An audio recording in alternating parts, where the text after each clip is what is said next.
And I'd like to thank you for being with us today and for the wonderful scope of work that comes together to create Opacity, Obscured Meaning. Thank you. Thanks for coming. So I'd like to just get us started. I think that a really great way to open us up is to speak about the focal point of the exhibition, which is Haché. It's the 5x7 charcoal and ink on paper that is behind you here. And it really became the focal point of the exhibition because it tied in so many different the themes that kind of are pulled forward. So perhaps you could just tell us a little bit more about Haché. Yes. So Haché is a Yoruba concept. I'll try and skim over the surface, not to take too much time. But basically the Yoruba people are like the people from the Gold Coast of Africa, from which most of the enslaved people were taken from.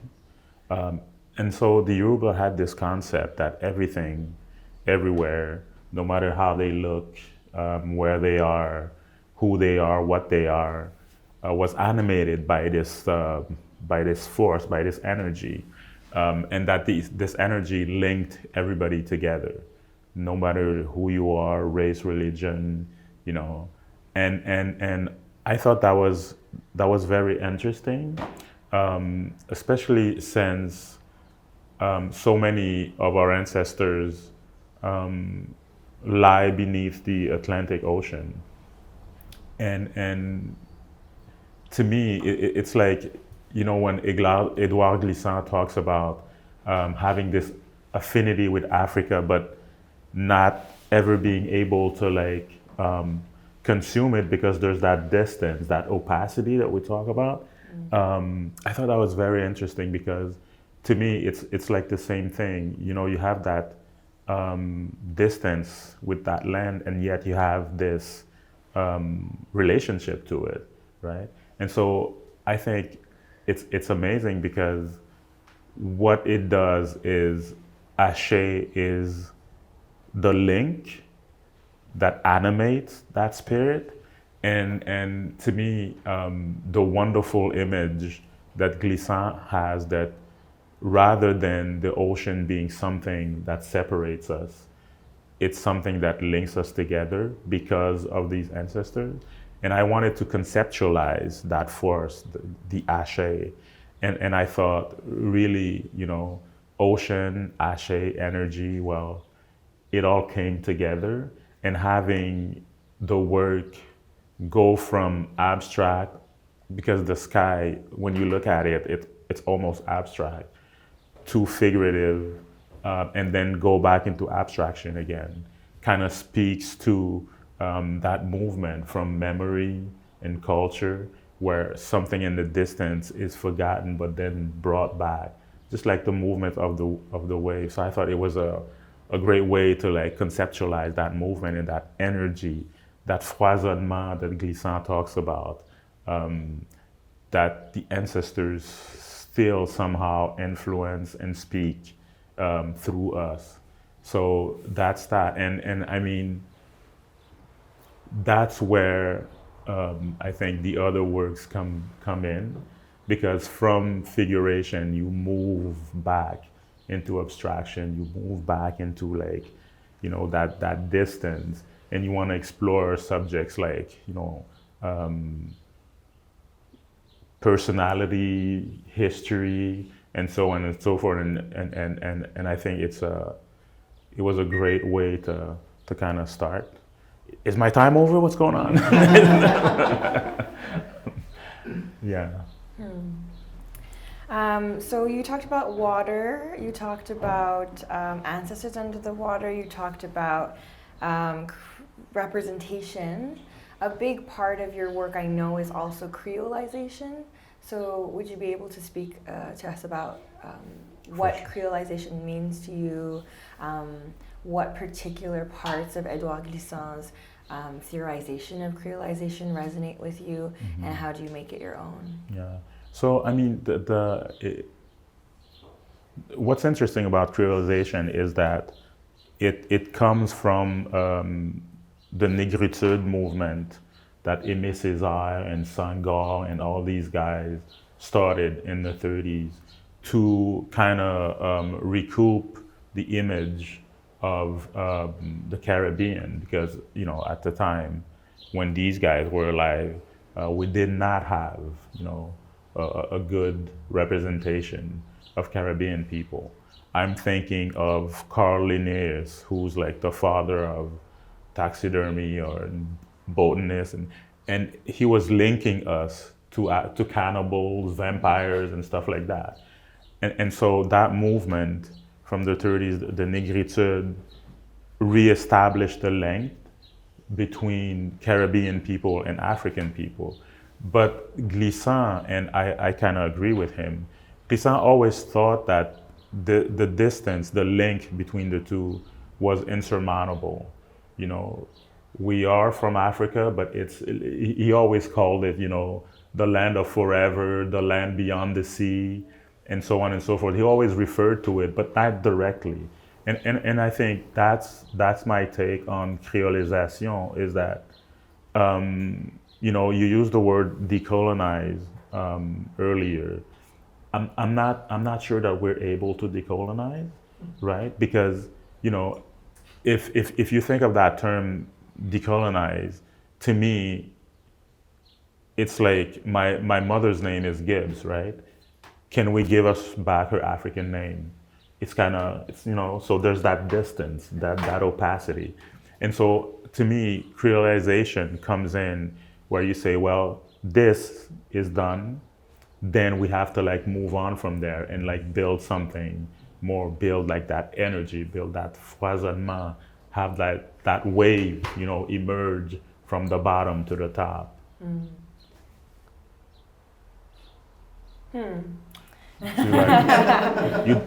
You don't agree? No, Let's talk. I'm kidding.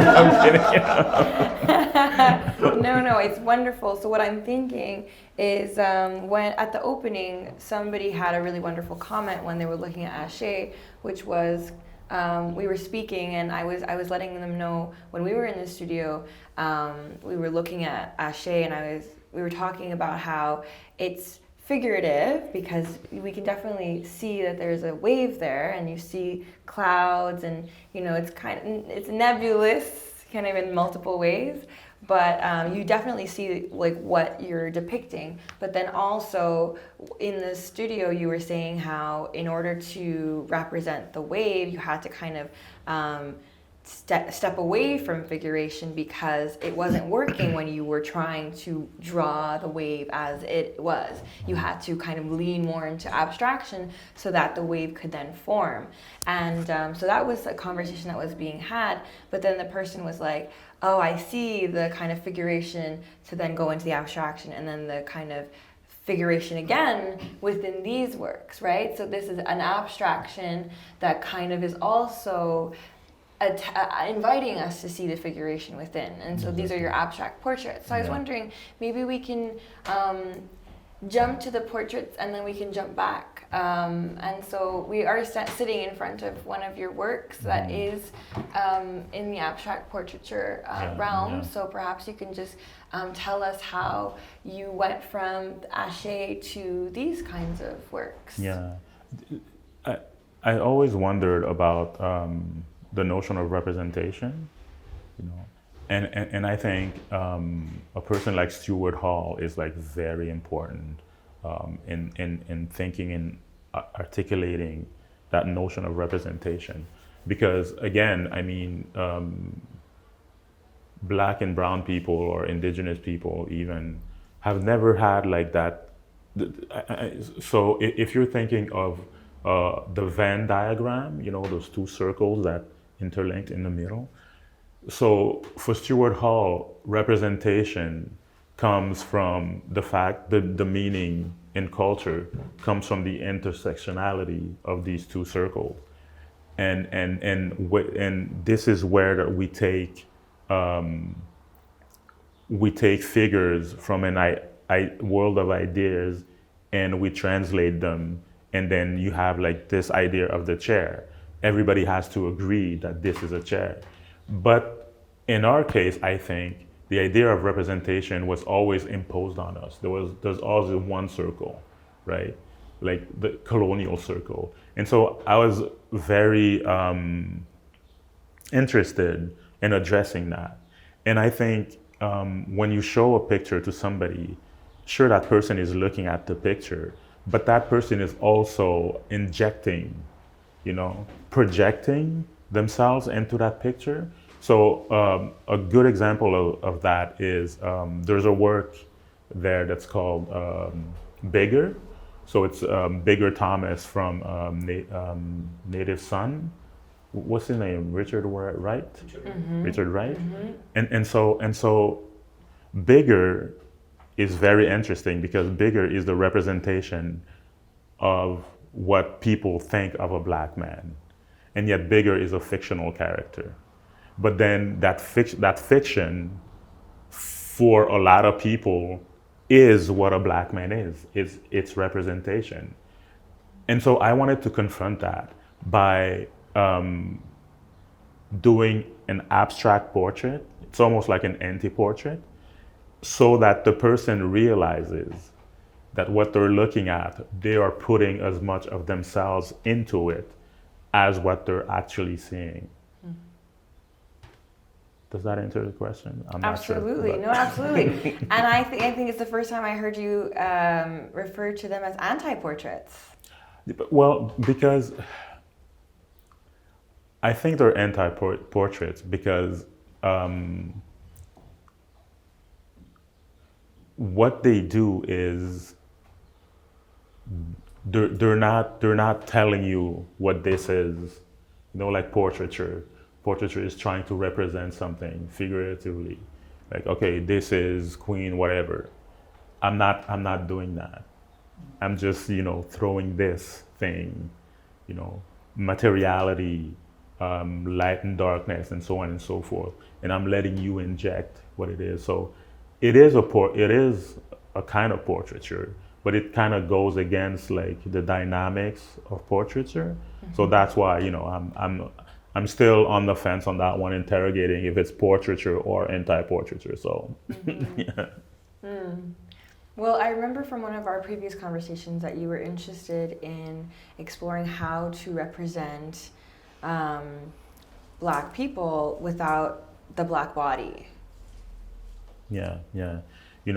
Again, what's his name? François Malipart de Boucault. Oh, de Boucault, yeah. Portrait of a Negro slave. Mm-hmm.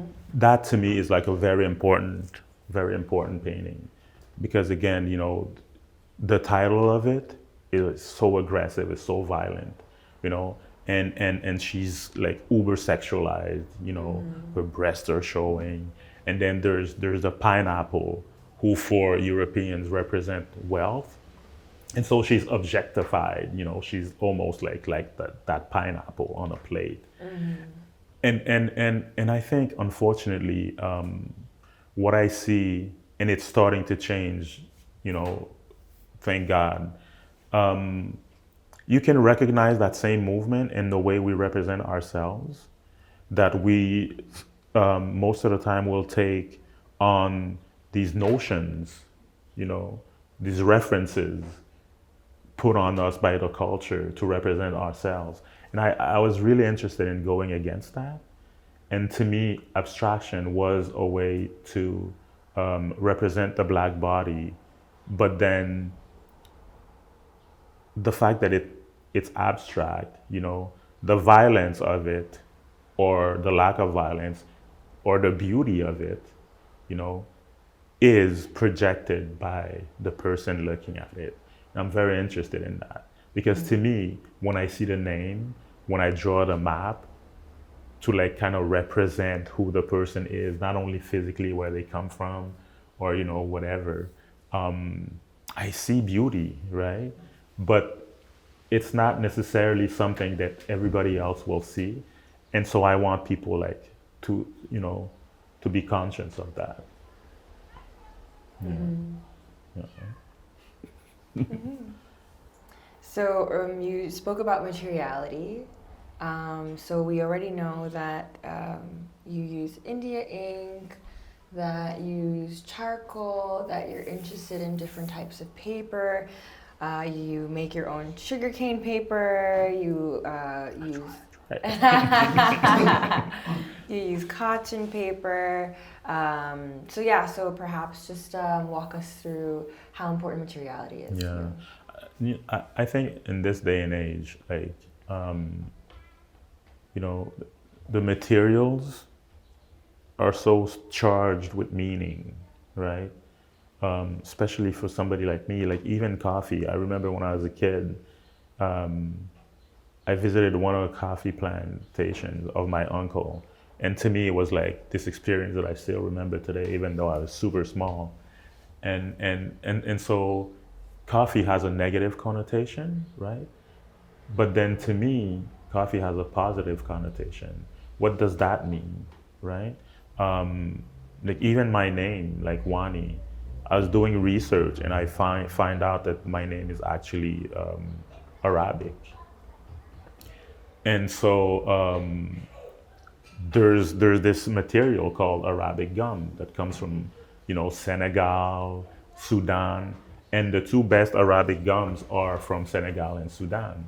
And so if I'm writing a phrase or if I'm writing my name with coffee, Arabic gum, it's a way for me to like interrogate, who I am, my history and so on through the materiality, which is to me a good way to do it because these materials are so charged with meaning that I don't need to go into figuration, right? Because figuration, I think, is like one of the many facets of representation, but then figuration can have its problem. And that's why, I think another reason why I choose to go into abstraction. One of the problems I had is a figuration, like technically, when you do it very well, people are attached to the technique more than what it represents, right? And so if you want to have this conversation in a more direct way, I think through materiality, it's a good way to do it because you're seeing something and then you have to analyze every facet of it to understand what it's actually doing. It reminds me of a conversation that was had at the opening in front of the sugarcane worker. Do you remember that? Yeah. So somebody said, I would have been disappointed if I would have seen like a representation of a sugarcane worker, Yes. And so, do you want to maybe speak on, like, reflect on that? Yeah. Again, like we all know, and seen what a sugarcane is. We all know, hopefully, what the history, behind the sugarcane is. So again, it's something that's imbued with a certain horror, with a certain history, with a certain passion, for the people who are confronted with it. And so I think since brother George Floyd, I'm very wary of representing that violence in such a direct manner. And to me, the sugarcane, but the sugarcane is charged with meaning. If you refer to the sugarcane, then you leave space for dialogue, interpretation. You leave space for people to heal, even, because that sugarcane it's like those statues that are high up and looking down on you and say, "Oh, remember me?" And you're like, "No, I'd rather not." Right? To me, like the sugarcane is the same way. If you're referencing it, it does the same thing. Only you take out that aspect, that violent confrontation that the imagery of the sugarcane has, I think. Yeah. I really like what you said about offering that space to heal, because it's, at least for me, like one of the kind of main things is how to speak about something that's traumatic without re-traumatizing us. So that's very, very nice. I will go ahead and bring our attention back to Ashe, I would really like to hear more about the scale that you were working on for this particular one. 5 by 7, it really lends itself to kind of immersion and Exactly. I really wanted people to be immersed into the work. And I think another thing is when I'm working, because I work, well, this one I was working like vertically, and because I was so close, you know, like you said in the beginning, like I couldn't, like you can't draw the ocean, you can't draw water. It's too detailed, there's too much going on, and so you have to only draw the movement.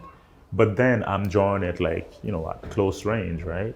And so to me, like this work is abstract, and only when I move back does it come through. And I wanted the viewer to have that same experience that I had, and thus making it that scale, I think to me did both, right?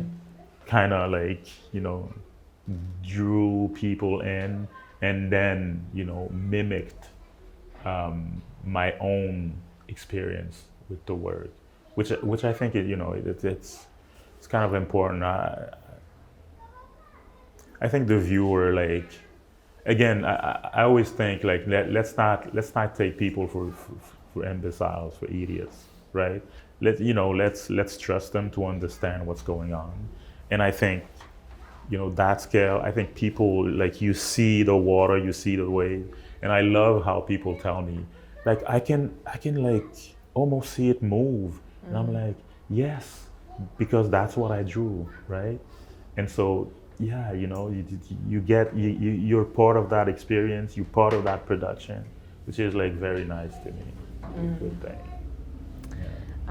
Before we close off and open it up for questions, I just wanted to bring our attention to 2 quotes. So we have the Glissant's "The ocean is an inhabited place," which you referenced earlier, and then also the Toni Morrison "Water is perfect memory" quote. That was something that somebody said to us recently, and I think it really resonates with what you're doing here. Particularly about ancestry, thinking about memory, thinking about what links us and also what heals us. So, yeah, for sure. Do you have any last kind of closing comments before we open it up? No, I should try to, but I mean, it's you know, all this you know, when you talk about utopia, it's very problematic, right? Because again, utopia is like this one circle, and that person says, "Oh, this is good," and you're like, you know. And I think the process of creolization, and Glissant says the world is creolizing. I think it's amazing because it's not a perfect process, you know. You don't know what's gonna happen, you know. There's that you leave that space for you know, uncertainty, you know, that energy. And I think it's something to be embraced, and to me, that word creolization is far more attractive than decolonization, you know, for those reasons that I don't think you can decolonize, right? So yeah, creolize people, creolize, like beautiful people, you know, everybody, no matter what the religion, color, you know, orientation, sexual orientation, just, you know, beautifully, you know, creolize. Thank you, Stanley. Thanks.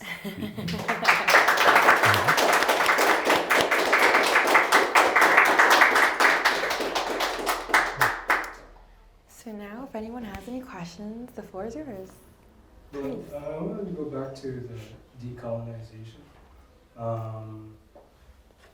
I know you mentioned that you don't feel that that's something that's either someone can achieve or someone or that's something that you feel that is not achievable based on something.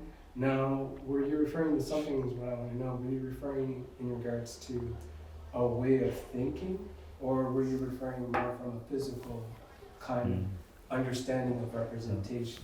Yeah, I think it's both, because there are some people that you will never be able to decolonize. There are some people that will look at somebody, again, because of their color, religion, creed, sexual orientation, and they'll see that person as whatever. Mm-hmm. And to me, it's something that I accept as a factual truth, but the fact that I accept it doesn't mean that I have to stay there and say, okay, there's nothing you can do. That to me is the difference between decolonization and creolization. Mm-hmm. I don't think that in the end, those inherited traits from colonization can be easily broken fast enough for us to be able to move forward. Mm-hmm. I think if we talk about creolization, so if you're telling people this world is dead, this world is dead, this world is dead, you're gonna be adversarial. If you're telling people this world is dead, but I have something else here, then people will have like that, that option. And I think that's the difference. That it is to me why when you say decolonize, it's something, it's something that it's stopped. It's something that you have to do. There's a finite thing to it. And to me that finite moment where how do you decolonize, right? It's like I said, can you give my mom back her African name? But if you talk about creolization, well, then it's something that's ongoing, it's an ongoing process. So that's why, to me, decolonization is problematic. Do you take that into consideration because you were talking before about letting the viewer have, agency over understanding something? Mm-hmm. Do you take that in consideration where that the work you might be making is also for a decolonized, or for someone who has a colonized mind, or no? For someone who has a colonized mind, for sure, Okay. for sure, But again, I'm hoping that confronting that work Mm-hmm. will bring awareness to that person that that's what they're doing, right? Because it's abstract. Again, yeah. Thank you. Thank you. Do we have another? Yes, go ahead, Armando. So I really like that we start with opacity, right? And so again, Édouard Glissant also talks about the droit à l'opacité, right? So the right to opacity, right? And embracing that, which I guess also in a way we can sort of compare it to the colonial wound, or Mignol or Derrida, but also Spivak, I guess Walter and your work really embraces that. But I want to ask as well, because this could be it could be an affront for institutions, right? And again, if we talk about decolonization of institutions and museums and galleries, right? And I also agree completely with you that the museum will not be decolonized, and that the only thing that we can do is make it less harmful for people like us.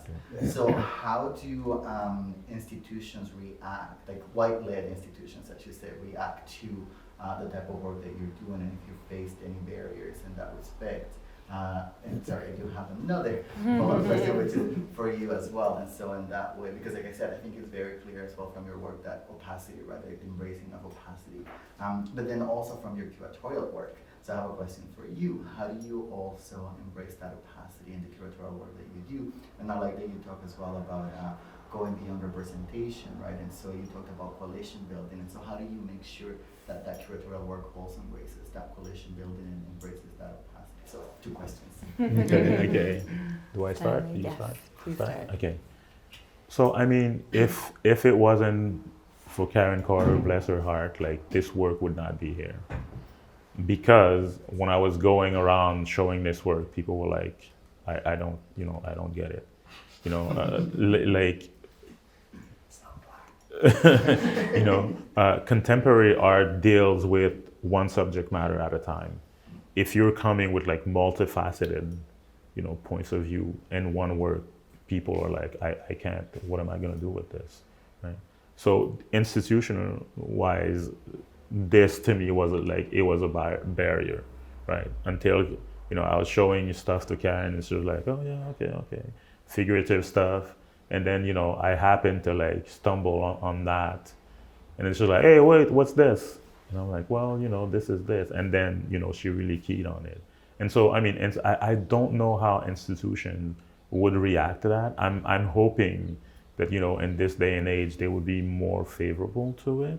But again, I think you never know. Like, I think there's still like that barrier in saying, okay, we need to like funnel our thoughts into one decolonizing magic, whatever.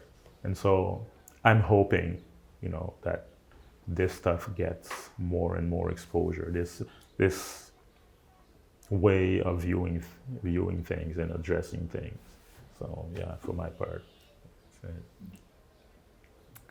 And for your second question, I guess what I'm interested in bringing through when we're talking about opacity, and the reason why it's named opacity is because when we were in the studio, Stanley showed me kind of two works side by side and was like, this is in this. And I was like, And what Stanley was saying was, like, this is a zoomed in version of that. And so what he was getting at was that there are worlds within worlds, and that basically things are nestled into one another. And it made me think of like multiplicity. It made me think of layering. It made me think of just how many worlds are within a world, and so being able to invite people into that way of thinking where, things can be this way and also this way, and so and that being okay, and actually like removing ourselves from binary thinking and going ahead and accepting that of people, that you are this and you are also that, and right. So I really thought that was something really truly wonderful and beautiful, and wanted to invite people into that as well. I guess in terms of coalition building through this exhibition, what I'm interested in is the multiple entry points into Stanley's work. And I think that that's true of people from all the different types of community, because what Stanley is saying is that we are communities within communities.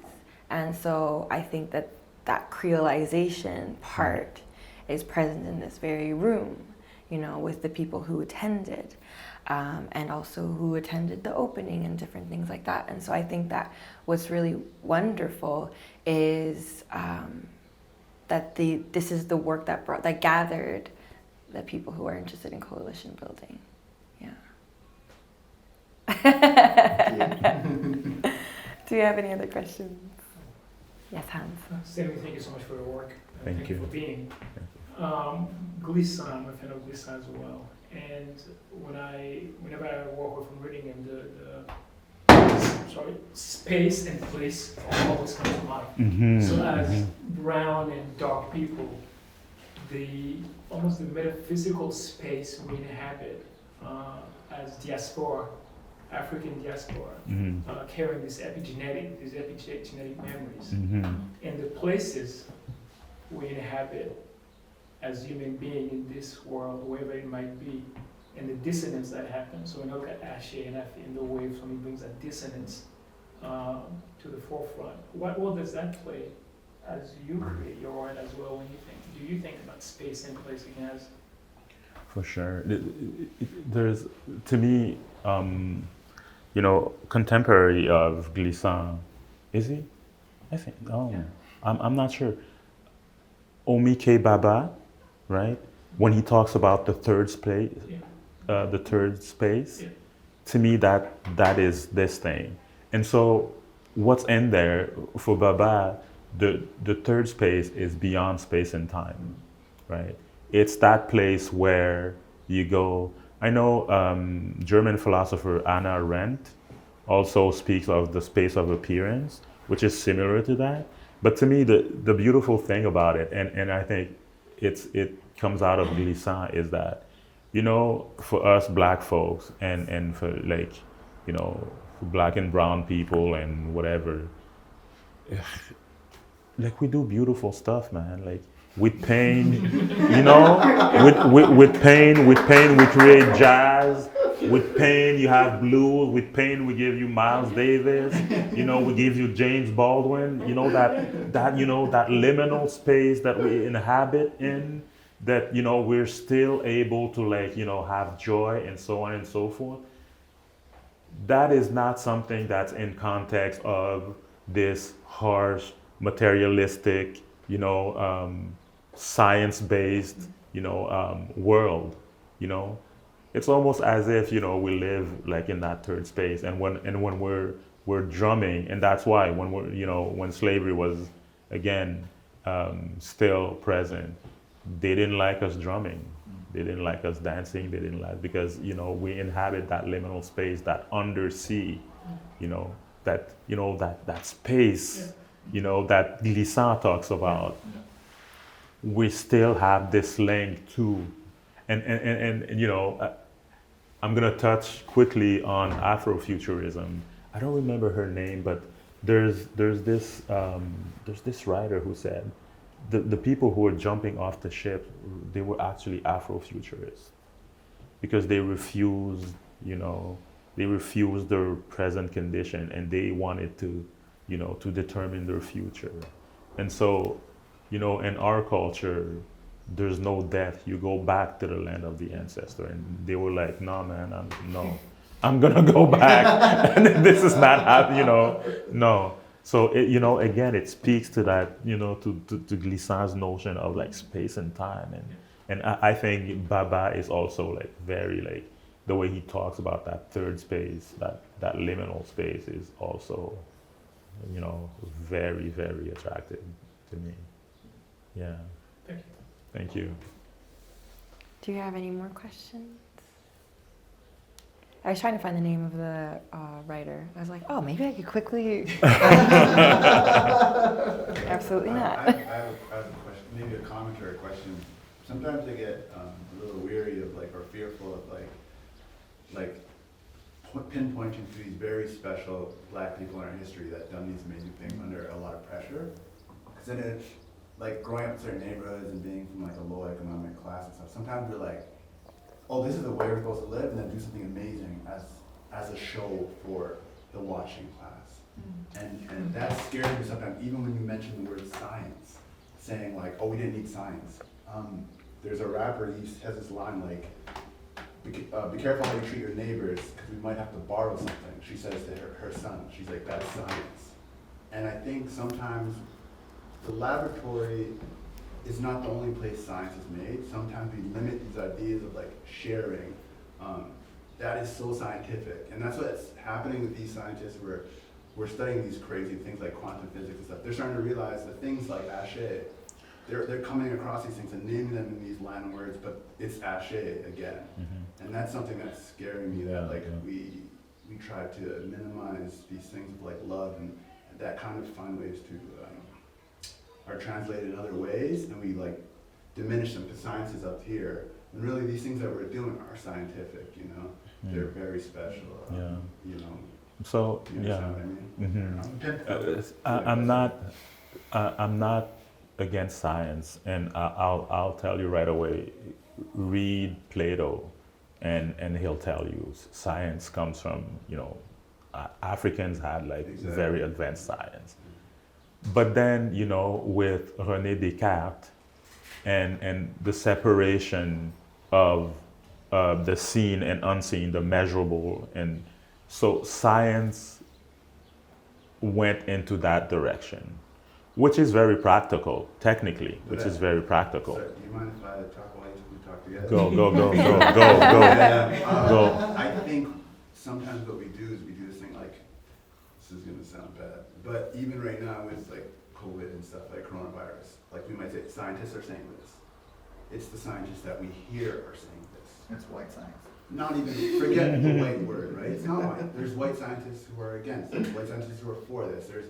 There's even like people who like given their entire lives to vaccinology and they're against something, but we won't hear their voices, right? And there's some African scientists who feel certain we won't hear it. So sometimes we say science, but like, what is science besides? You get what I mean, right? Exactly. And this is the problem. These works, that's what they are. These works try and go against that established point of view, right? This is a passion of mine about science. Go read about the Dogon people.